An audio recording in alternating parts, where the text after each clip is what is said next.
Hola a todos, les habla Manuel Rincón de Americano Media. Estoy aquí con la embajadora de El Salvador en Estados Unidos, Milena Mayorga.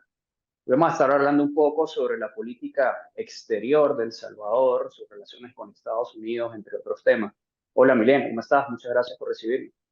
El gusto es mío, qué bueno que podemos tener este tiempo para platicar acerca del éxito de la administración del presidente Nayib Bukele. Qué bueno, Milena. Milena, empecemos por un tema local y luego nos extendemos un poco al apartado internacional. Eh, en el medio del Faro, que ha sido muy crítico del gobierno de Nayib Bukele, se publicó recientemente que Arena, junto con el FMLN y otros partidos políticos, pretenden una especie de alianza para supuestamente tratar de hacerle frente a un proceso de reelección de Nayib Bukele. ¿Cómo se concibe esto de que un partido supuestamente de derecha con un partido de extrema izquierda eh, eh, digamos, planteen una alianza para enfrentarse a Nayib Bukele? Mira, yo antes de ser embajadora estuve en la Asamblea Legislativa en El Salvador y yo vengo del partido Arena. El presidente Bukele al mismo tiempo estaba dando su lucha también y venía del partido FMLN. Y ambos nos dimos cuenta en el proceso de querer transformar nuestro país desde cada uno, desde su ideología, su partido político, que realmente eran lo mismo y que, como yo les mencionaba, pactaban bajo la mesa y por eso yo los englobé, los junté bajo el término de pacto de corruptos, que fue prácticamente esa lucha que yo tuve contra ese pacto de corruptos, que era la alianza entre el partido de derecha tradicional Arena y el FMLN, la izquierda de El Salvador, que además tuvimos un conflicto armado donde eran archienemigos, donde jamás era como el agua y el aceite que se podían juntar, pero los vi cómo se juntaban para hacer tratos bajo la mesa que precisamente no iban favoreciendo a la familia salvadoreña, sino que se favorecían ellos, favorecían la cúpula, favorecían a sus financistas. Y ahora, queriendo quizás como un método de sobrevivir, porque la gente se dio cuenta al final cuál era el modo de operar de esos partidos políticos que realmente era una ideología de fachada. Y por eso es que se han, en las pasadas elecciones, la bancada de Arena como del FMLN realmente se redujo en un gran porcentaje. Ahora, para sobrevivir, es decir, un modo de poder llevar quizás una estrategia en conjunto contra, digamos, del presidente Bukele, del Partido Nuevas Ideas, ya se quitaron la máscara.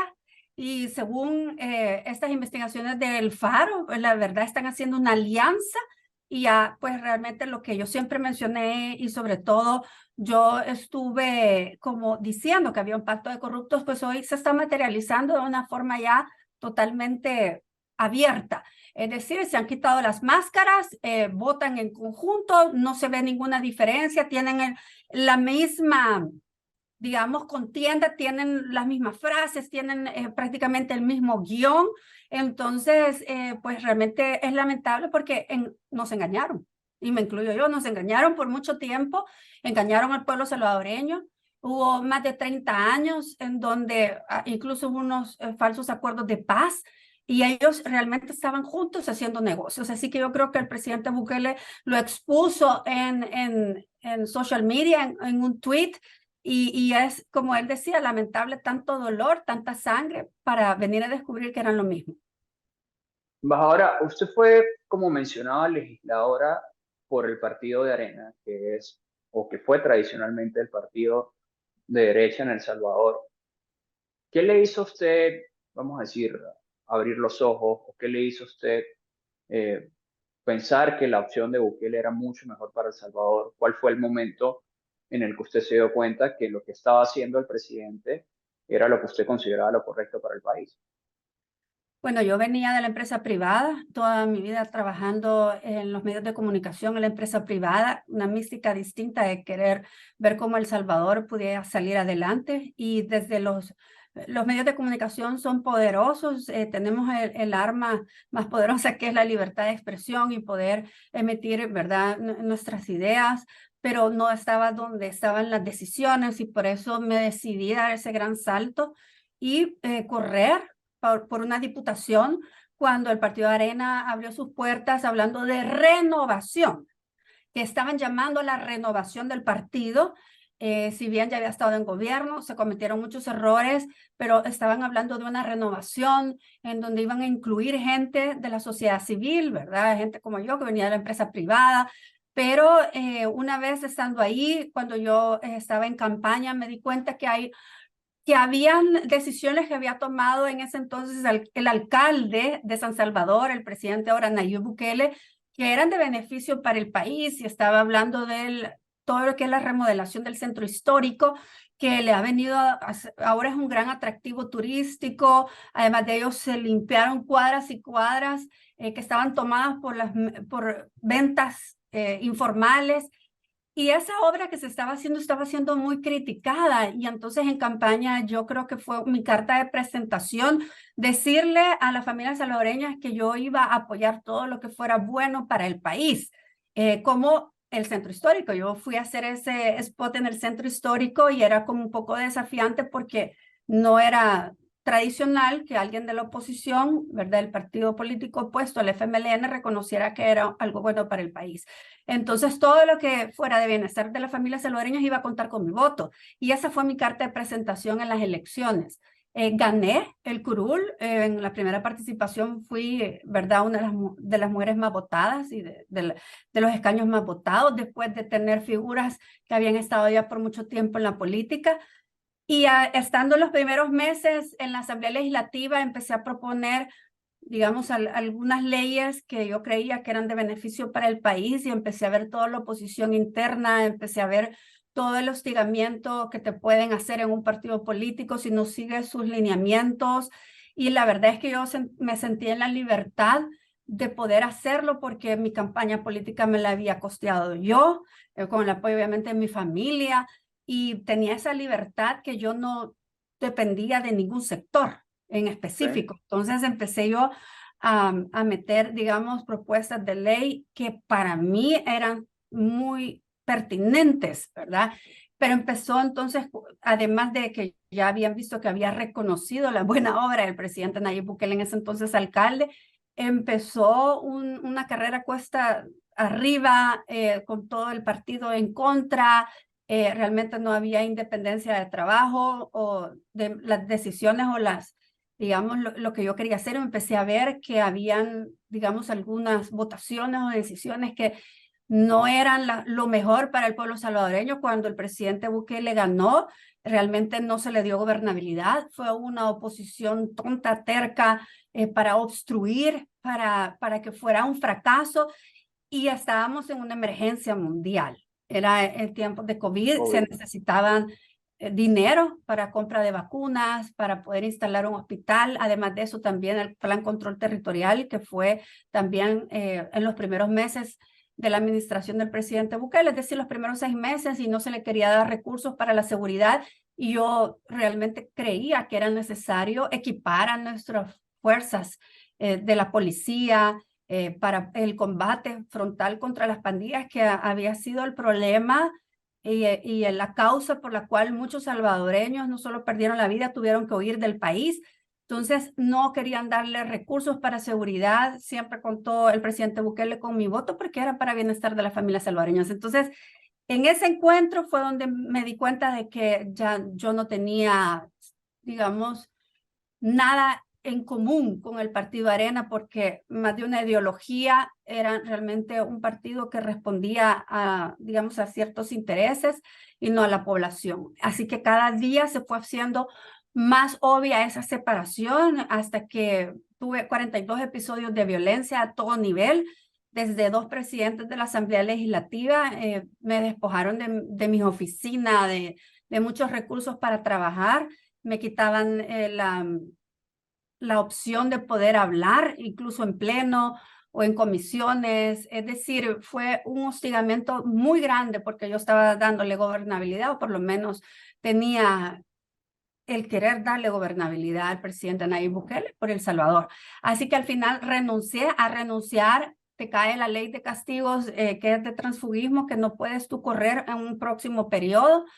Quería yo correr como independiente. La Corte Suprema de Justicia anterior no me dio el camino para poder yo participar en elecciones. Estaba, ¿verdad?, poniendo un amparo, ¿por qué iba yo a ser tratada como una delincuente si lo único que era es que estaba renunciando? Porque había mucho hostigamiento, había mucha violencia en mi contra. Yo ya no podía pertenecer a ese partido político y ellos no me querían expulsar porque no me querían dar la carta abierta para poder seguir yo en la política. Entonces querían cortar mis alas y fue cuando el presidente Bukele me pidió que lo acompañara en su equipo de gobierno, en esta administración, y que viniera a Washington porque yo conocía muy bien el epicentro de la corrupción que había en El Salvador, porque la Asamblea Legislativa era la segunda fábrica de empleos, había financiamiento a ONG fachadas, millonario financiamiento, para tener,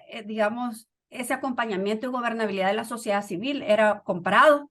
Se compraban a estas organizaciones para que pudieran hablar bien, incluso se financiaban universidades para que estuvieran siempre de acuerdo con los planes de gobierno y las políticas públicas.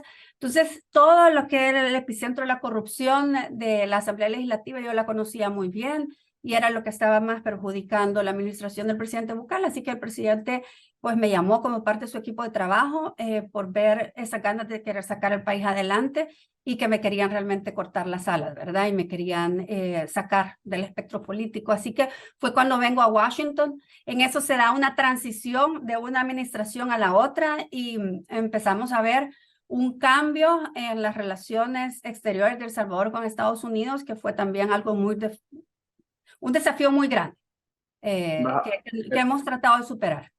Embajadora, ahora que usted habla sobre el tema de las ONG, el financiamiento y las relaciones con Washington, que han sido un poco difíciles en los últimos tiempos, ¿por qué considera usted que, digamos, más del 90% de la población apoya las medidas de seguridad que el presidente Nayib Bukele ha implementado, entre otras políticas económicas, etcétera?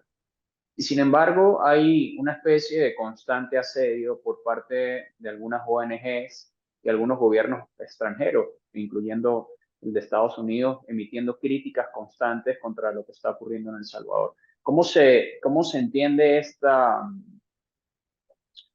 vamos a decir, esta disparidad en la que los salvadoreños están aprobando lo que está pasando dentro de su país, pero hay organismos internacionales y gobiernos extranjeros que están básicamente diciéndoles que está mal lo que ustedes están haciendo internamente para acabar con las pandillas y la delincuencia en El Salvador? Bueno, 9 de cada 10 salvadoreños están de acuerdo con las medidas de seguridad que ha implementado el presidente Nayib Bukele. ¿Sabes tú que el 85% ha incrementado el turismo interno? Quiere Okay. decir que hay libertad de movilidad, lo que no existía en El Salvador. Y después de un año, tenemos alrededor de 370 días, es la sumatoria, ¿verdad? De 370 días sin homicidios. El Salvador está mostrando una cara distinta al mundo entero. Ha incrementado el turismo en El Salvador porque la gente se siente en paz de visitar El Salvador. Y esto solamente te puede dar fe un salvadoreño, por eso es que hay gran porcentaje de aprobación a estas medidas de seguridad, porque antes era imposible de que tú fueras, y sobre todo para un joven era muy peligroso ir de una comunidad a otra comunidad. Los jóvenes eran los que más sufrían el acoso de las pandillas y por supuesto cualquier familia salvadoreña tenía que vivir bajo ese temor de esos grupos terroristas. Así que nosotros escuchamos la voz del pueblo. En cada medición de distintas casas se ve el respaldo hacia estas medidas de seguridad, que es lo que le da la brújula al presidente Bukele, seguir ese rumbo, ese camino, porque él nunca ofreció en campaña hace 4 años, cuando él estaba corriendo por la presidencia, tomar, ¿verdad?, de nuevo el control del país. Creo que el tema de seguridad, él nunca lo habló pero sí lo empezó a implementar en los primeros 6 meses, que empezó a ordenar las cárceles, empezó a cortar la comunicación desde las cárceles hacia afuera, incluso hacia aquí a Estados Unidos. Yo he tenido la oportunidad de estar con la policía de Nueva York y ellos me dieron fe de que sí, se han cortado las comunicaciones entre pandillas, porque desde las cárceles se mandaban prácticamente toda la estrategia delincuencial. Y empezó a ordenar las cárceles, empezó a tomar control de los territorios, empezó a ejecutar este plan de seguridad que ha dado ahora tanta paz y tanta esperanza al pueblo salvadoreño. Y es realmente como consecuencia de esta paz que vivimos, que ya la diáspora por el mundo, específicamente la mayoría vive en Estados Unidos, ya tiene planes de retorno al país. Al fin El Salvador está dando las condiciones para poder regresar a vivir, a retirarse o a pasear, porque muchos incluso no iban a El Salvador por temor. Ahora están llegando, hay la temporada, digamos, ya no hay ni alta ni baja, los aviones están llenísimos, las líneas aéreas para ir a El Salvador. Entonces, ¿qué te puedo decir que le podemos decir a estas organizaciones que están en el extranjero, que no conocen la realidad de El Salvador? Porque es bien fácil desde una oficina criticar, pero es muy difícil cuando tú vives en una comunidad en donde tenías que pagar incluso para entrar o tenías horarios de entrada. Eso no es vida para nadie. Y ahora los salvadoreños se sienten libres y se sienten en paz. ¿Por qué considera que surgen tantas críticas y tantos intentos para reformar un plan que, visto los datos oficiales, pareciera estar funcionando? ¿De dónde surgen y cuál es la razón de ello? La inseguridad siempre fue un negocio. Hay muchas compañías, digamos, que prestaban seguridad que se han visto afectadas. Es un negocio, además, internacional el vender, digamos, esos episodios de muerte, ese morbo de las pandillas.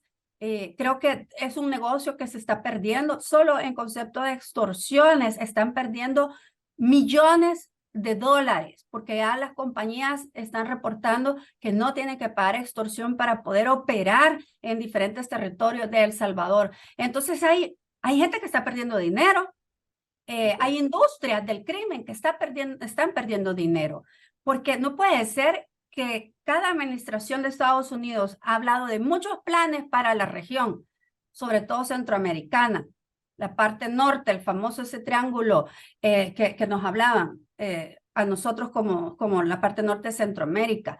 Y tanto dinero, estoy hablando de millones que iban para erradicar las causas de la migración. Y hemos sido nosotros los salvadoreños que hemos podido mostrar cómo se erradican las causas de la migración, porque hay una reducción del 40% en los flujos migratorios de la frontera sur de Estados Unidos.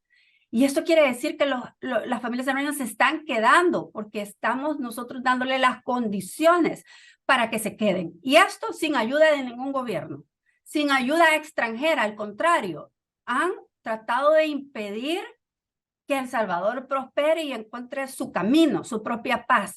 Ahora son los ciudadanos por el mundo entero y en otros países que están pidiéndole a sus gobernantes que repliquen el modelo del buquelismo, porque es el que le está llevando las soluciones concretas, ¿verdad?, a sus ciudadanos. Así que creo que nosotros vamos a seguir y ha sido difícil poder enfrentar muchas de estas organizaciones que tienen recursos, manejan la retórica, manejan los medios de comunicación, pero al final las redes sociales han hecho su trabajo y es muy bonito encontrarse con gente, los ciudadanos de esta gran nación, Estados Unidos, que se me acercan y me dicen qué gran trabajo está haciendo tu presidente. ¿Cómo se han enterado? Les pregunto, porque realmente los medios de comunicación aquí en Washington tienen una retórica contraria, no ven nada bueno, pero se enteran a través de los mismos testimonios de gente que conocen, que han ido a El Salvador, videos que pueden ver en las redes sociales, de cómo se está transformando un país que vivió en luto por muchos años. Y es por eso que el presidente Bukele es tan reconocido, no solamente obviamente en la región, ya lo están conociendo a nivel mundial, como un líder a quien se le admira por las decisiones que ha tomado. Ahora, con respecto a eso y las críticas emitidas por los medios en Estados Unidos y también por parte de algunos miembros de la administración Biden, ¿cuál es la posición de El Salvador con respecto a Estados Unidos? Porque hay algunos grupos políticos que por diferentes intereses han intentado dar a entender de que Bukele prefiere acercarse a China que estar cerca de Estados Unidos. Y realmente, pues, ha habido siempre un conflicto, había mejores relaciones con la administración Trump que con la administración Biden, pero quisiera que usted explicara un poco cuál es la política exterior de El Salvador, tanto con Estados Unidos como también con China y Taiwán.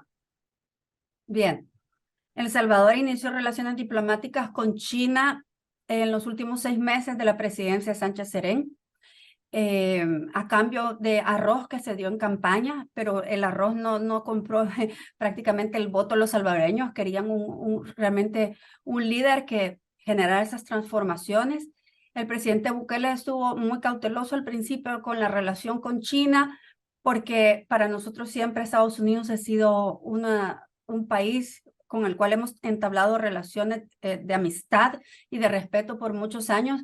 Pero cuando te quieren empezar a dictar qué es lo que tienes que hacer, porque eres un país que depende de la cooperación, de lo que te dan, realmente creo que es donde los salvadoreños perdieron por muchas décadas, porque estaban dictando un manual que no era el apropiado para El Salvador. El presidente Bukele, al ver el cambio de administración, donde querían obligarle a hacer prácticamente, digamos, o tener otras estrategias, él empezó a hablar del respeto, de la soberanía, de la independencia que tenemos que tener y que realmente no somos ni el patio trasero ni delantero, somos vecinos, hemos sido socios y lo seguimos siendo. Hay muchas agencias que están trabajando de forma exitosa con Estados Unidos en materia de defensa del crimen transaccional y sobre todo también de lo que es el tema de drogas. El Salvador ha sido siempre un socio estratégico y confiable, pero El Salvador hoy se está expandiendo y está tomando a bien las relaciones con otros países. Y China ha sido un país que ha estado desde que empezó las relaciones, pues ahí, ¿verdad? Acompañando como hacen los amigos, no queriendo mandar en territorio ajeno. Así que yo creo que eso es lo que nosotros hemos querido decirle a esta administración, que las relaciones deben de ser basadas en el respeto. Incluso en la reunión que yo tuve con el presidente Biden casi hace un año, tuve la oportunidad de conversar con él unos minutos y decirle que nosotros estábamos en la mejor disposición de seguir siendo socios estratégicos para Estados Unidos, pero basados en el respeto. Es muy difícil cuando alguien, incluso en la jerarquía y la burocracia de un gobierno que no está a la altura de un presidente, quiere venir a mandar a un presidente. Creo que esos tiempos ya se acabaron y el presidente Bukele por eso preferido más que ayuda y cooperación que te hace tan dependiente de otro país, encontrar tu propio camino, hacer tus propios planes y poderlos implementar con libertad, porque es lo que más te conviene como país y es lo que hemos estado mostrando. Entonces, el presidente Bukele siempre dice que queremos hacer lo que ustedes hacen, no lo que ustedes dicen, que es muy diferente. Ahora nos queda poco tiempo, pero quisiera consultarle porque varias fuentes me han comentado que la administración Biden o miembros de la administración Biden han hecho diferentes eventos con los países centroamericanos y que en algunos de esos eventos se ha excluido a El Salvador precisamente por las diferencias que hay con respecto a la administración Biden con lo que está haciendo Bukele en El Salvador. ¿Qué hay de cierto en todo esto y cómo se hace para manejar las relaciones entre El Salvador y Estados Unidos? Bien, para la Cumbre de las Américas, el presidente Bukele no quiso atender a esa invitación. Igualmente, fue muy curioso que ni Honduras ni Guatemala tampoco. Y nosotros coincidimos con Guatemala en el tema de que el trato hacia nuestros países no era digno, no era respetuoso y que por ende nuestros presidentes pues, realmente no quisieron acudir a esta invitación de las Américas. Hubo otros países que no atendieron por diferentes otras causas. Ahora han habido otros foros en donde tampoco hemos sido invitados, pero creo que esto es lo que es donde pierde el pueblo de los Estados Unidos, porque no puede ser que amigos y aliados que han estado incluso en guerra, nosotros hemos mandado contingentes militares a Irak, Afganistán, a procesos de paz como Mali. Hemos estado además operando en conjunto en contra de lo que son las drogas, el paso de drogas por la región. Tenemos centros de monitoreo de drogas que se trabaja en conjunto en materia de defensa. El Salvador siempre ha sido un aliado de Estados Unidos en materia de seguridad y que por cuestiones ideológicas se está queriendo minar esta relación. Nosotros nos hemos enfocado más en la relación con el pueblo de los Estados Unidos, el acercamiento hacia el pueblo de los Estados Unidos, que es una gran nación, y esperando pues que al fin esta administración pueda reconocer nuestra independencia y nuestra soberanía. Ahora nos quedan un poco menos de 2 minutos para cerrar. Quisiera que usted envíe en representación del gobierno de El Salvador un mensaje a los estadounidenses y un mensaje también de cierta forma a la administración Biden sobre lo que viene ocurriendo en El Salvador y sobre estos percances diplomáticos que han ocurrido. Nosotros siempre estamos con la mejor disposición de ser aliados confiables de Estados Unidos, independientemente de la administración. Hemos trabajado con muchas administraciones y pues nosotros estamos con la mejor disposición de seguirlo haciendo y, como mencionaba, basados en el respeto, esa soberanía que tiene cada uno de nuestros pueblos, porque solamente los que estamos dirigiendo el país sabemos lo que más necesita nuestra población, y en términos de seguridad era necesario hacer lo que está haciendo El Salvador, porque le está brindando paz y le está brindando bienestar y oportunidades a la familia salvadoreña. Los resultados son palpables, son resultados que se los podemos probar, porque según las cifras de CBP, cada vez hay menos flujo migratorio. Esto quiere decir que la gente no está huyendo del país, está quedándose en El Salvador, y por eso estamos trabajando para generar oportunidades. El turismo nos está ayudando, prácticamente casi 18% del PIB ahora va a ser gracias al turismo, y necesitamos seguir teniendo la infraestructura necesaria para poder recibir los turistas. Los invito a que puedan ser parte de todos los eventos que va a haber en El Salvador. Siempre hay eventos de surf, acabamos de terminar uno y va a haber otro evento olímpico de surf. Vienen los Juegos Centroamericanos y del Caribe, y al final del año viene Miss Universo. El Salvador tiene mucho Embajadora, que hacer. disculpa que le interrumpa, pero se nos ha acabado el tiempo. Te agradezco muchísimo por tu tiempo, por la conversación.